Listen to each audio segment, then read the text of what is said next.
Graça e paz, irmãos. Alegria podermos estar aqui, clamando ao Senhor, cantando a palavra dEle. Vamos mais uma vez orar. Ô Pai, muito obrigado, Senhor, novamente por podermos anunciar o Teu Evangelho, entregar a Tua mensagem. E, Senhor, como nós temos orado, clamado, que o Teu Espírito Santo faça, Senhor, segundo o Teu querer. Senhor, nós não temos nem autoridade, nem autonomia, nem poder para converter ninguém, Senhor. Esse é o trabalho do Teu Espírito e eu quero pedir que Ele faça isso nesta noite. Aqueles que ainda não tiveram um coração trocado, não tiveram ainda aquele coração de pedra, inflexível, retirado e colocado um coração de carne, amoroso, que glorifica, bendiga, ore, clama, chora, em nome de Jesus Cristo. Fala conosco, meu Pai. Muito obrigado pela oportunidade de, mais uma vez, anunciar o Teu Evangelho, na dependência do Teu Espírito, Senhor. Em nome de Jesus Cristo.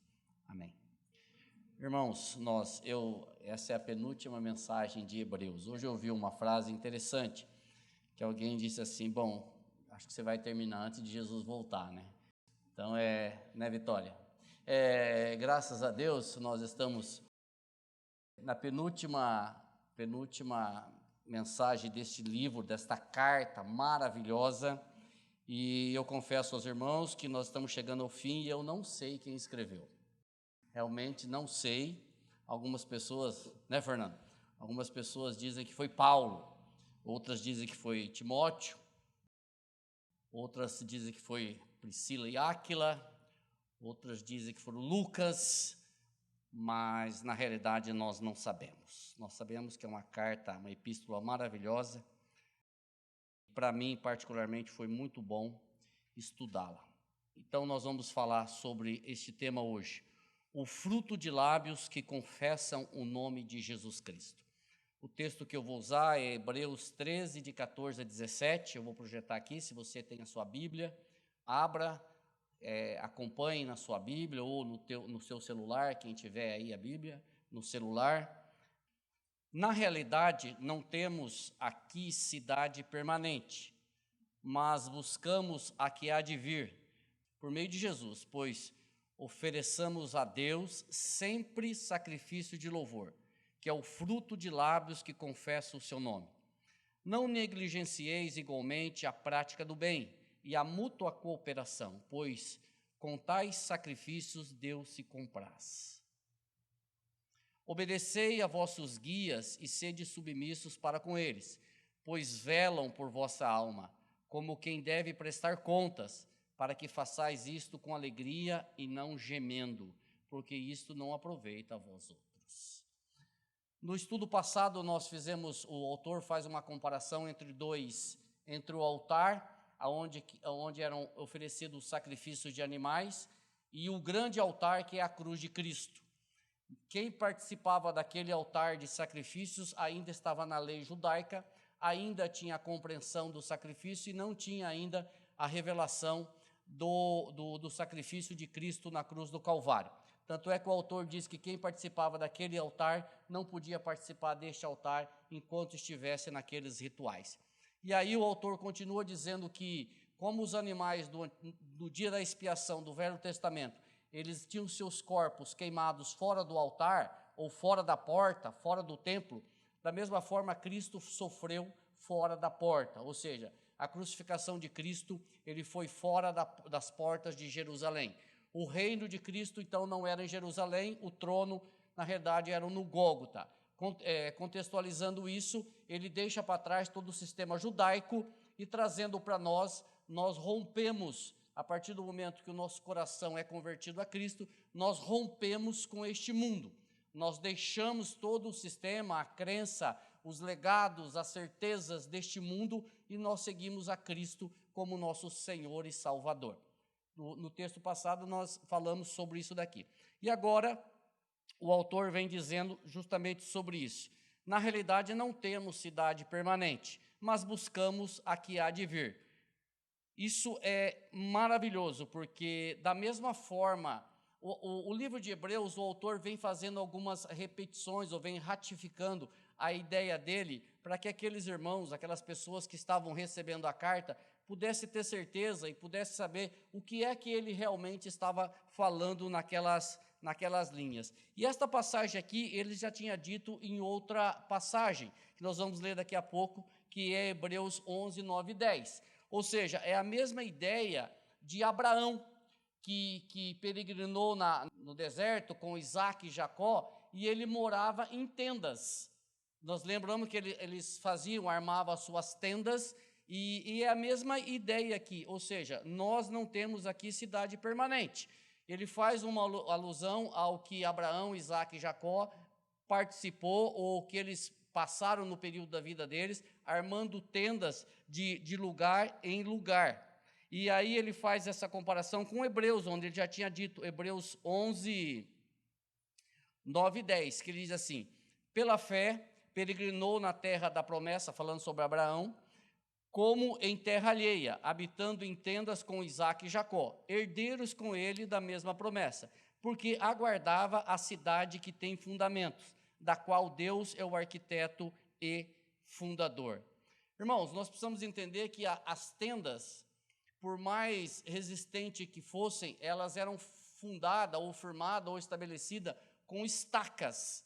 E essas estacas, se nós compararmos as estacas com uma casa feita de tijolo ou propriamente de madeira, há uma resistência muito maior. Então, o autor está fazendo justamente essa comparação, que a casa que Abraão tinha, ou a residência que ele tinha, o estabelecimento que tinha, era algo passageiro, era algo frágil. E ele faz uma alusão com a Jerusalém celestial. E nesse texto ele fala a mesma coisa. Nós também esperamos uma cidade eterna.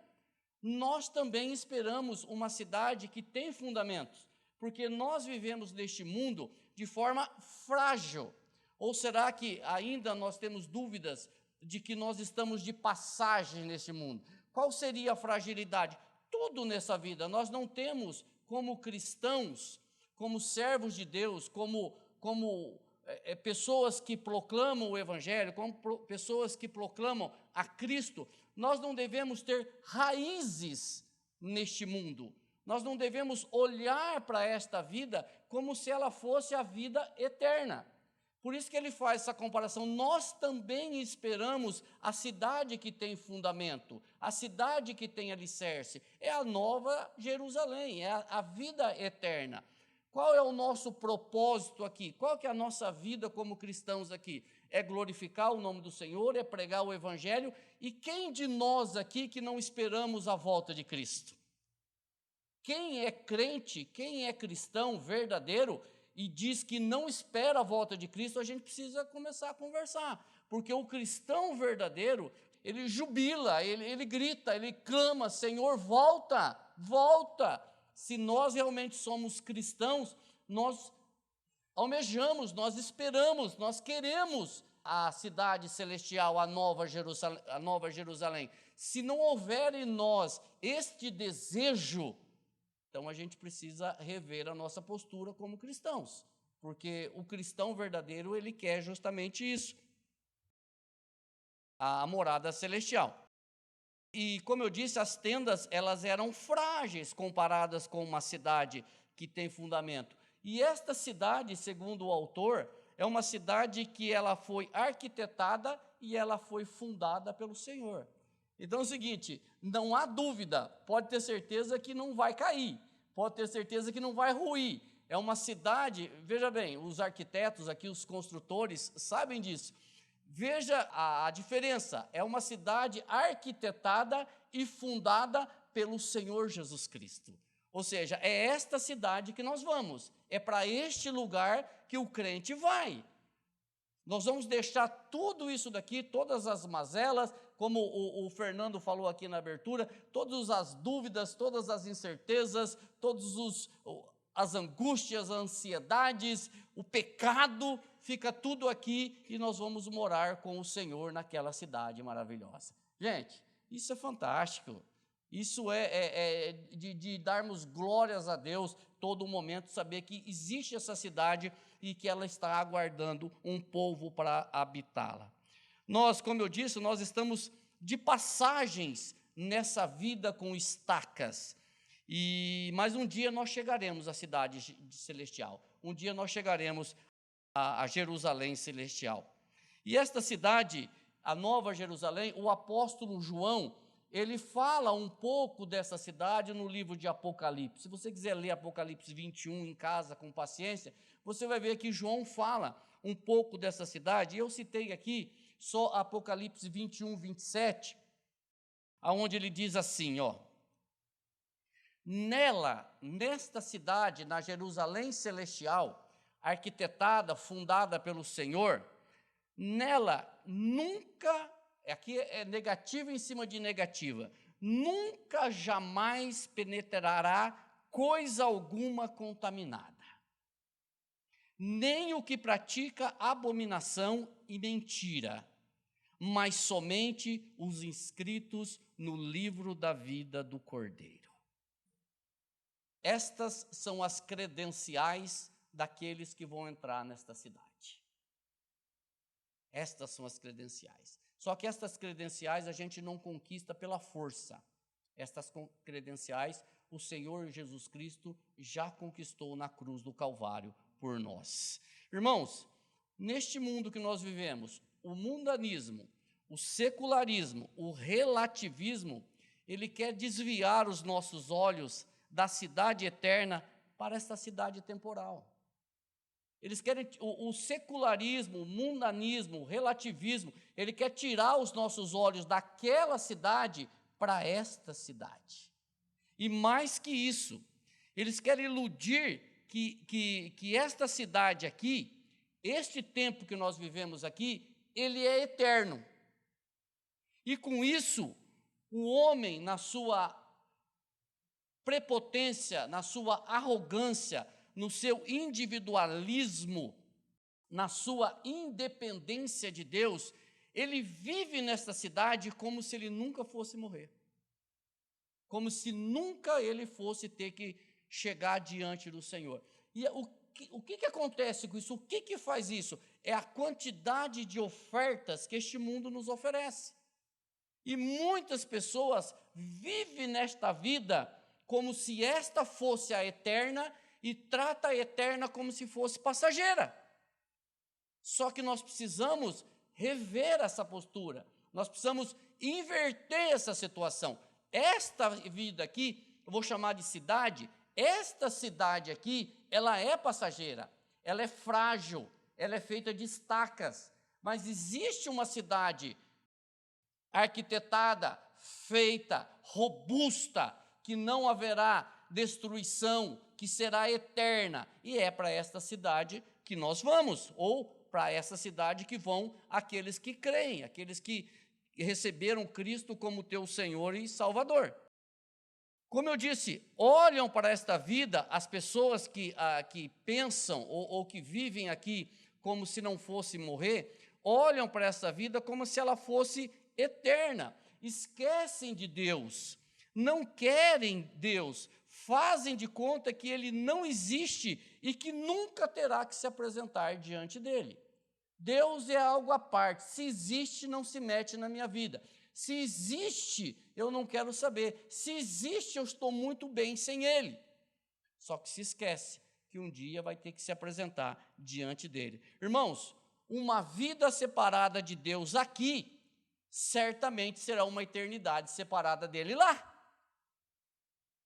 Uma vida separada de Deus aqui, certamente será uma vida separada, ou aliás, será uma eternidade separada dele lá. Não dá, como eu já ouvi muita gente dizer, não, mas lá no dia lá eu dou um jeitinho e eu entro. Não tem jeitinho, pelo menos a minha Bíblia diz que não há jeitinho. Então, uma vida separada de Deus aqui é uma eternidade separada dele lá. Não dá para chegar e argumentar depois. E por isso, irmãos, nós somos desafiados pela palavra de Deus a darmos mais importante à cidade celestial. Por outro lado, nós somos desafiados pelo sistema deste mundo a mantermos os nossos olhos aqui, na cidade terrena, temporal, frágil, passageira. Ou eu estou falando alguma bobagem? As ofertas deste mundo nos desafia a olhar para cá, só que a Bíblia nos desafia a olhar para lá. Eu me lembro agora de Colossenses 3:1. Olhai para Cristo, buscai, pensai em Cristo, pensai onde Ele está, ou seja, uma comparação entre a vida lá e a vida aqui. Não há comparação, mas muitas pessoas fazem esse tipo de comparação. Paulo, quando ele escreve a sua segunda carta a Timóteo, já próximo da sua partida, ele fala deste momento glorioso. Irmãos, este momento vai chegar para mim ou para você, mais cedo ou mais tarde ele vai chegar. E Paulo fala deste momento glorioso da sua partida. Vamos ler 2 Timóteo 4, 6-8. Ele diz assim: quanto a mim, já estou sendo oferecido em libação, já está chegando no final da partida dele, e o tempo da minha partida é chegado. Combati o bom combate, acabei a carreira, guardei a fé. E agora vem essa parte interessante. Já agora, a coroa da justiça me está guardada, a qual o Senhor, reto juiz, me dará naquele dia. E vem essa conclusão que é fantástica. E não somente a mim, mas também a todos quantos amam a sua vinda. Ô, bênção! Você pode dizer, eu estou aqui, eu faço parte desse versículo, porque eu amo a vinda de Cristo. Eu não sei, eu gostaria que ele voltasse o mais rápido possível. Ou se é daquele tipo assim, Jesus poderia voltar, mas poderia demorar um pouquinho, tem muita coisa para fazer, para você casar. Tem muita gente que coloca um monte de prioridades da volta de Cristo.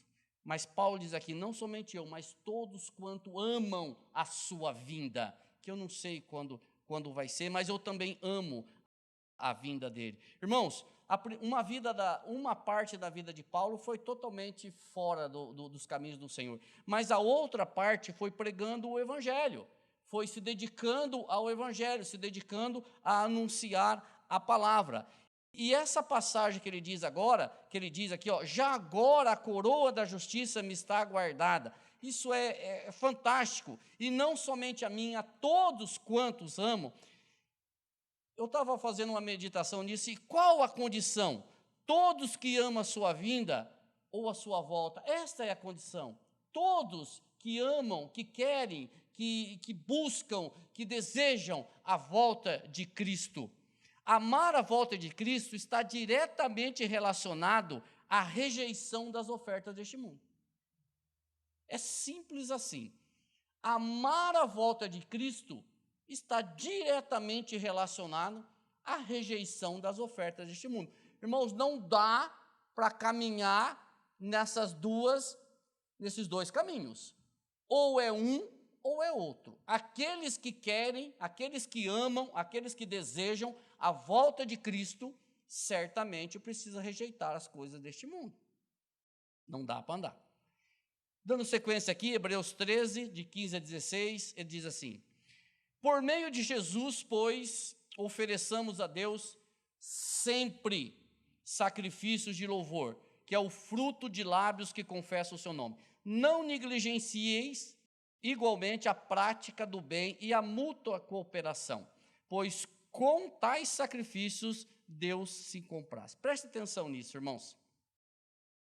Somente podemos oferecer sacrifícios, oferecer a Deus sacrifício de louvor por meio de Jesus Cristo. Só por meio de Jesus Cristo. Tudo é nele, ou seja, ele está no centro. Tudo é por intermédio de Jesus Cristo. Não é preciso mais, trazendo o livro de Hebreus, não é preciso mais fazer sacrifícios de animais. O sacrifício de Cristo, ele foi, ele é e ele sempre será suficiente. Irmãos, o nosso sacrifício agora não é mais sacrifício de força. O nosso sacrifício agora é sacrifícios de lábios. lábios que confessam o seu nome. O nosso sacrifício agora é sacrifício de louvor, não é mais sacrifício de animais. Eu não preciso mais matar bezerro para que seja perdoado os meus pecados. O sacrifício verdadeiro, único, definitivo, Cristo fez na cruz. Por isso eu não preciso mais pagar o preço, porque o preço já foi pago na cruz do Calvário por mim. Eu preciso agora louvar o nome dEle, glorificar o nome dEle, ter palavras de louvor ao teu nome, ações que glorificam o nome do Senhor, e não atitudes radicais de matança de bicho. Isso já passou, isso é Velho Testamento, isso se cumpriu em Cristo Jesus. Todos os animais que eram mortos no Velho Testamento como oferta apontavam para Cristo. Quando Cristo vem e morre na cruz do Calvário, oferece-se a si mesmo como sacrifício vivo, isso rompe com o sacrifício do Velho Testamento. Não é preciso mais fazer isso. O nosso sacrifício agora, como eu disse, é fruto dos nossos lábios, frutos que declaram a verdade de Jesus, lábios que trocaram palavras torpes, palavras podres, por palavras que glorificam o Senhor. Esses são os nossos sacrifícios agora. Olha o que Paulo, escrevendo aos Romanos, ele fala em capítulo 10, 9 e 10, ele fala justamente sobre isso, sobre a consequência de um coração que crê. Se um coração crê verdadeiramente, os lábios proclamam a glória do Senhor. Olha aí Romanos 10, 9 e 10. Ele diz assim: se você confessar com a sua boca que Jesus é Senhor e crer no seu coração que Deus o ressuscitou dentre os mortos, será salvo. Porque com o coração se crê para a justiça e com a boca se confessa para a salvação. Não dá para eu ter um coração torpe, um coração ganancioso, fora do Senhor, e querer ter lábios puros que confessam o nome do Senhor. Só é possível ter lábios que professam sacrifício de louvor aquele que tem um coração transformado pelo Senhor. Isso é óbvio, senão vai ser o que diz Isaías: esse povo me louva com os seus lábios, mas o seu coração está longe de mim. Isso é possível? Claro que é possível, mas eu creio que aqui, pelo menos na comunidade, os louvores que são ao Senhor são de corações verdadeiramente transformados, resgatados pelo Espírito Santo. E confessar o quê, irmãos? Confessar o quê? Confessar que Jesus Cristo é o meu Salvador e Senhor, que Ele morreu na cruz em meu favor e me incluiu na sua morte e na sua ressurreição, me deu uma nova vida, que os meus pecados foram perdoados, agora já não sou mais eu que vive, mas Cristo vive em mim. Ou seja, confessar o Senhor, confessar a palavra dEle, confessar o que Ele fez, confessar o que Ele tem feito, confessar o amor dEle, confessar a Cristo. Isso é que deve sair das nossas bocas. Eu falo aqui, às vezes você vê pela televisão, sei quem já viu isso, você vê pela televisão as pessoas fazendo sacrifícios, às vezes carregando um fardo pesado, subindo umas escadas, ou então indo a pé uma distância longe. Aí você vai perguntar para as pessoas: o que você está fazendo? Estou fazendo um sacrifício. Sacrifício para quê? É para alcançar uma bênção, ou para agradecer. Esse sacrifício não serve, irmão. Esse sacrifício não serve mais. O sacrifício que serve hoje é o sacrifício do louvor, porque esse sacrifício pesado, Cristo já pagou na cruz por nós.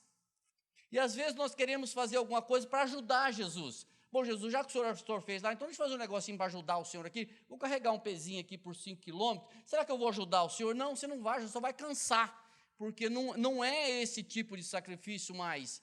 O sacrifício agora é sacrifício de louvor, de um coração transformado pelo Senhor. Ali na cruz, irmãos, quando ele declara tetelestai, ele diz: está consumado, acabou.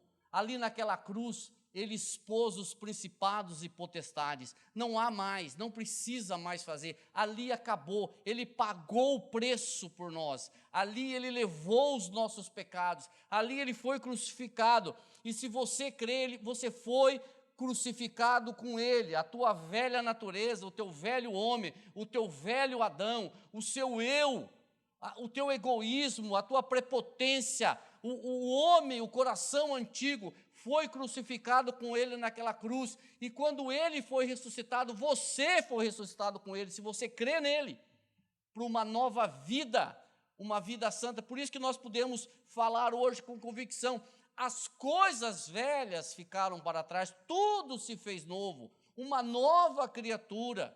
Como eu disse aqui, já não sou eu mais quem vive, mas Cristo vive em mim.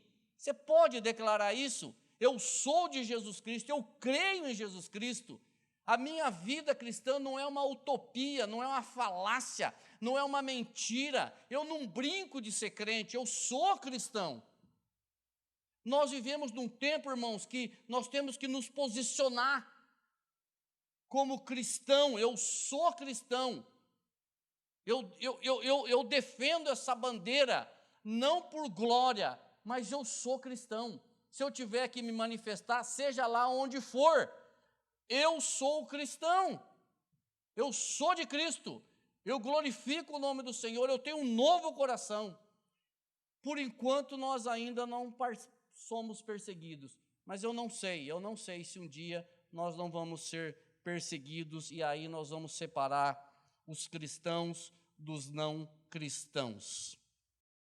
Este sacrifício de louvor está relacionado também, irmãos, a ter uma mútua cooperação, ou seja, a fazer coisas boas, ações que glorificam o nome do Senhor. Por isso que ele diz aí: não negligencieis igualmente a prática do bem e a mútua cooperação, pois com tais sacrifícios Deus se compraz.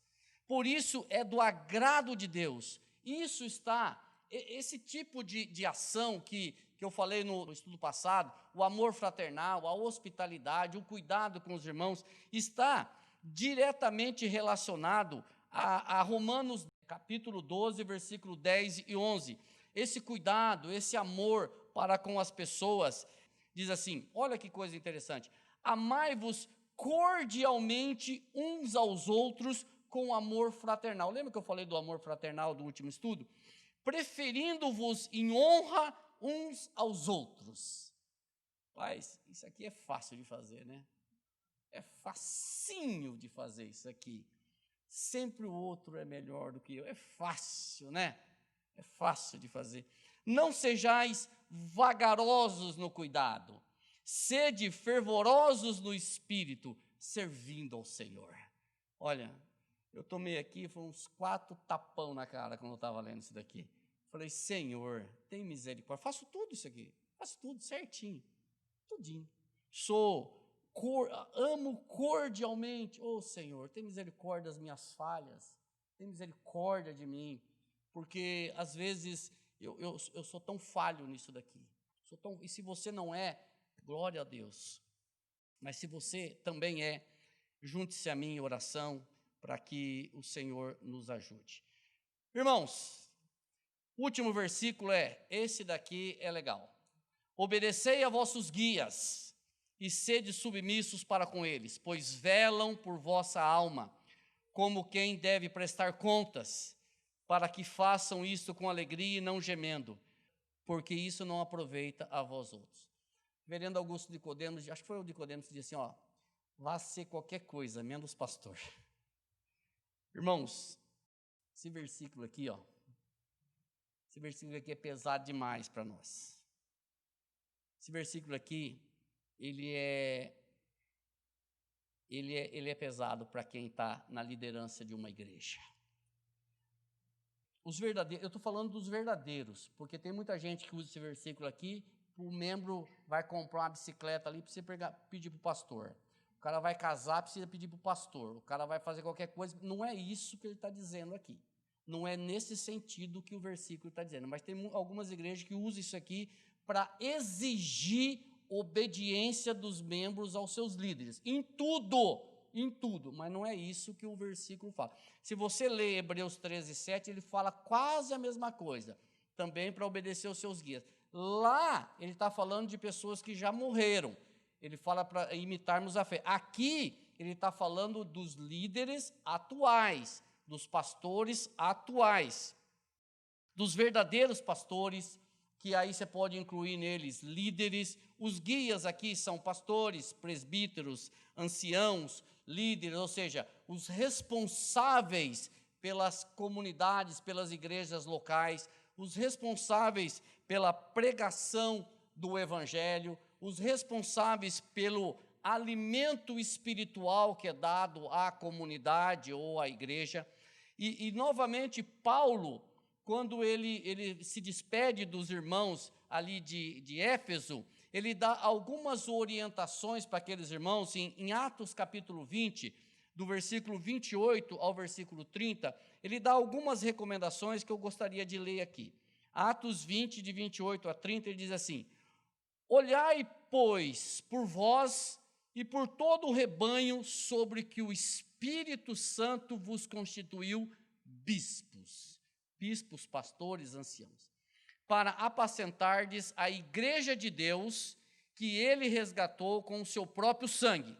Porque eu sei isto que, depois da minha partida, entrarão no meio de vós lobos cruéis, que não pouparão ao rebanho, e que entre vós mesmos se levantarão homens que falarão coisas perversas para atraírem os discípulos após si.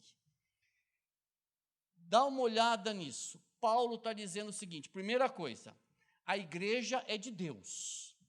A igreja não é de homens, a igreja é de Deus. E esta igreja foi resgatada pelo sangue de Jesus Cristo. Então, primeira coisa que a gente precisa falar.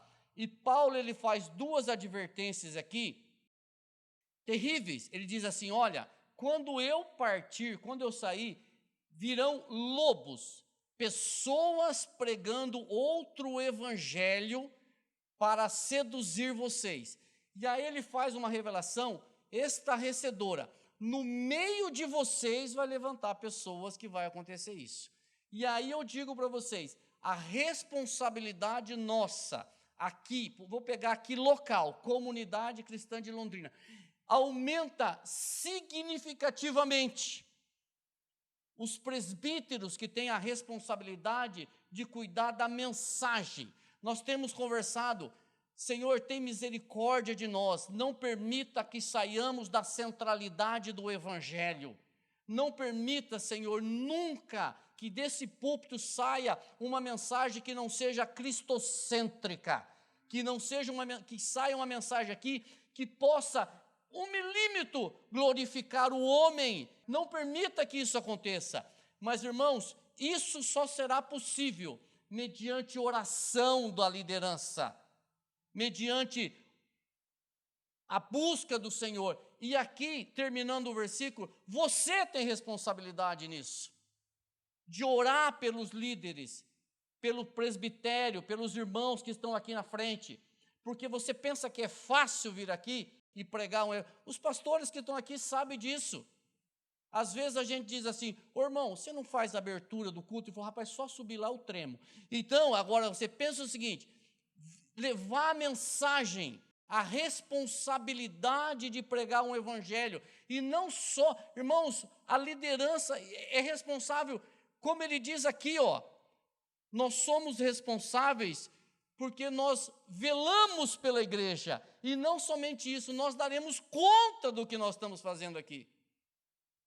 Você acha que é bonito subir aqui para, nossa, eu quero ser líder? Você vai prestar conta daquilo que você pregou. Você vai prestar conta se você falou uma heresia, se você falou uma bobagem, e principalmente se você fez uma ovelha dessa desgarrar. Por isso eu digo, esse texto é pesado demais. Deus, irmãos, eu coloquei aqui que a igreja tem um proprietário, e o dono dela é Deus, e não homens. Homens não são donos de igreja. O dono da igreja é Deus. E Deus coloca homens para liderar as suas igrejas. Um dos diversos trabalhos do líder é vigiar e não permitir que lobos invadam a igreja e seduzam as ovelhas para fora. Um dos trabalhos do líder é fazer isso. Paulo, escrevendo a sua primeira carta aos Coríntios, diz no primeiro capítulo, versículos 1 e 2, ele diz assim: Paulo, chamado pela vontade de Deus para ser apóstolo de Jesus Cristo, e o irmão Sóstenes, à igreja de Deus que está em Corinto, aos santificados em Cristo Jesus, chamados para ser santos, com todos os que em todo lugar invocam o nome de nosso Senhor Jesus Cristo, Senhor deles e nosso. Percebam aqui um detalhe: a igreja estava localizada em Corinto, mas a igreja de quem? A igreja de Deus. A comunidade cristã de Londrina está localizada em Londrina, mas é de Deus. É de Deus. A igreja não é do pastor Marco. A igreja não é do Flávio, não é do Mores, não é do Danilo, não é do Kleber, não é do pastor Hélio. A igreja é de Deus. O Senhor colocou um grupo aqui para liderar, mas vai cobrar. Vai cobrar. Se não velarmos pelas ovelhas, se não pregarmos o evangelho certo, cristocêntrico, dando a honra e a glória a quem deve de direito, que é a ele, e não a mim, e não ao pastor Marco, ou qualquer outro presbítero, ou qualquer outro irmão que porventura venha pregar o evangelho aqui. Irmãos, havia uma preocupação do apóstolo sobre a mensagem que ele tinha pregado naquela igreja, dele chegar a ponto de dizer assim, em Atos 20, 27, ele diz assim, porque nunca deixei de vos anunciar todo o conselho de Deus. O que ele está querendo dizer aqui? Irmãos, isso significa assim, pregar todo o evangelho. Às vezes a mensagem não é muito agradável. Às vezes a mensagem não é aquela mensagenzinha de amor como esta. Às vezes você sai dizendo assim, puxa, mas hoje o pastor pegou pesado, né? Hoje foi uma chibatada. Irmãos, Paulo pregou todo o desígnio de Deus, ou seja, Paulo falou sobre tudo. Ele não trouxe só mensagens de amor, ele trouxe mensagem de disciplina, ele trouxe mensagem de todo tipo, por quê? Porque a hora que ele foi dizer, eu estou livre, porque eu anunciei todo o desígnio, todo o evangelho, toda a palavra, eu preguei de todo o assunto para vocês. E que o Senhor tenha misericórdia de nós e que desta comunidade, nós também, o dia que o Senhor nos levar, nós podemos dizer, Senhor, eu preguei o evangelho para a comunidade. Eu preguei o evangelho. Muitas vezes eles não gostaram de ouvir, mas eu preguei o evangelho. Eu anunciei Cristo Jesus, eu falei de todos os assuntos. Porque, irmãos, como o próprio livro de Hebreus diz, isso é uma palavra de exortação.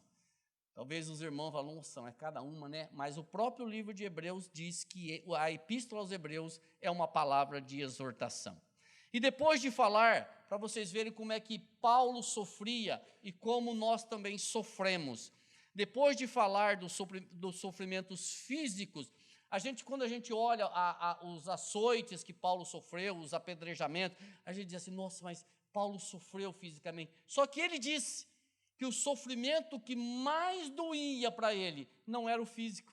Olha o que ele diz aqui em 2 Coríntios 11, 28. Ele diz aqui, além das coisas exteriores, há o que pesa sobre mim uma vez por mês. Não, diariamente, que é a preocupação com todas as igrejas. Todas as igrejas, irmãos, que Paulo abriu, ele fundou na Galácia, em todo lugar que ele passava, ele se preocupava com as igrejas, ele se preocupava com os irmãos, se eles estavam progredindo, se eles eram sadios na fé, se eles estavam crescendo, se havia pessoas pregando outro evangelho. É só a gente ler Gálatas, é só você ler Gálatas. Quem vos fascinou a seguir outro evangelho? Se eu ou mesmo um anjo vos pregar um outro evangelho além daquele que eu preguei na primeira viagem missionária, seja maldito, ou seja, é o evangelho. E havia uma preocupação dele muito grande. E Pedro, também falando aos pastores, aos guias, ele teve a mesma preocupação. Vamos ler 1 de Pedro, capítulo 5, versículo de 1 a 3. Ele diz assim, aos presbíteros, que estão entre vós, admoesto eu, que sou também presbítero como eles, e testemunha das aflições de Cristo, e participante da glória que se há de revelar. Apacentai o rebanho de Deus que está entre vós, tendo cuidado dele, não por força, mas voluntariamente, nem por torpe ganância, dinheiro, mas de ânimo pronto, nem como tendo domínio sobre a herança de Deus, mas servindo de exemplo ao rebanho. A pessoa chegando aqui falando, faço o que eu mando, mas não faço o que eu faço. A vida aqui de pregador é excelente, mas lá fora uma vida totalmente fora dos padrões de Deus. Aqui, servindo de exemplo, sendo pastor, presbítero, crente, aqui dentro, mas sendo lá fora também, dando o exemplo. Um cuidado, também um cuidado por amor, voluntário, e não por força, não por cabresto. Vem aqui porque eu estou mandando. Não, por amor, por exemplo, por cuidado, por a pregação da palavra. E, seguindo mais uma passagem de Paulo aqui, ele escreve aos Gálatas, ele diz assim para os Gálatas, olha, a minha dor por vocês é como uma dor de parto. Gálatas 4,19, ele diz assim, meus amados filhos, novamente estou sofrendo como que com dores de parto por vossa causa, e isso até que Cristo seja formado em vós.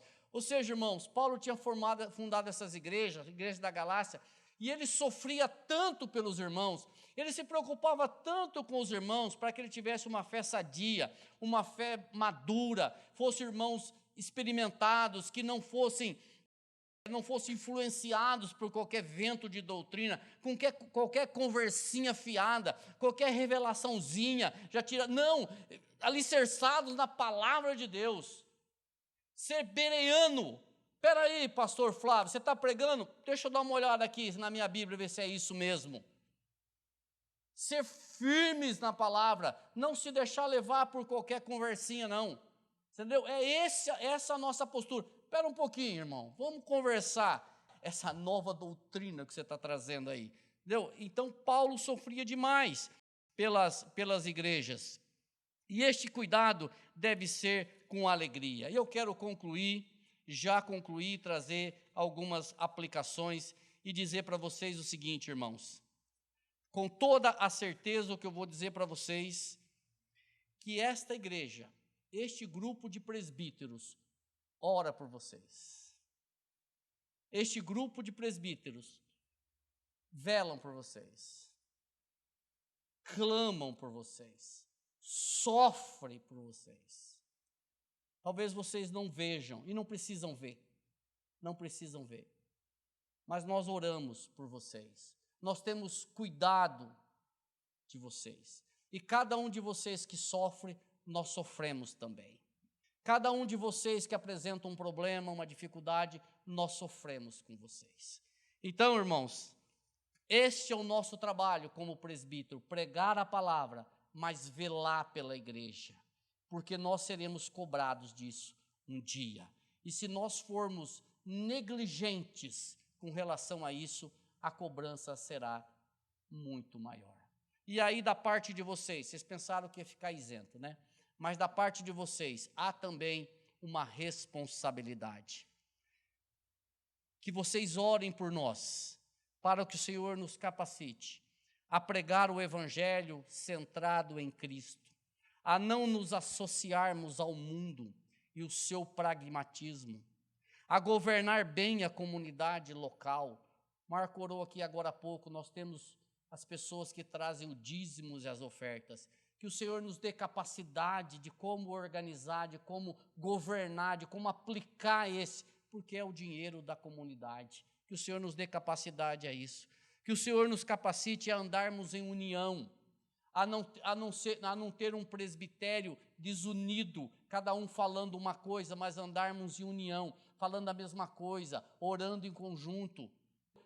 Tem opiniões divergentes? Claro, mas é tudo centralizado e tudo votado e conversado, e o presbitério é que decide. Que o Senhor nos ajude a caminhar nesta unidade, que o Senhor nos ajude a falarmos a mesma coisa, que o Senhor nos ajude a buscarmos o Senhor com intensidade e não de forma negligente, que o Senhor nos ajude a dedicarmos a leitura, ao estudo da palavra, mais e mais, a nos debruçarmos diante da palavra para trazermos mensagens para vocês, que o Senhor nos ajude a dedicarmos em oração, e aqui também vocês têm responsabilidade, a oração começa às 18h10 aqui, todos devem vir orar, ou aqueles que podem, clamar ao Senhor, e que o Senhor nos ajude também ao discipulado, a discipular a comunidade, a ensinar a comunidade. Então, irmãos, só aqui tem oração para 3 horas, você entendeu? Se você não tem motivo de orar, só aqui tem 3 horas. Se quiser, eu passo para cada um de vocês. Ou seja, irmãos, nós como presbíteros, nós temos a nossa responsabilidade que o Senhor vai cobrar de nós. Mas você como membro tem a sua responsabilidade de orar também por nós. Amém? Que o Senhor nos abençoe e nos capacite a isso.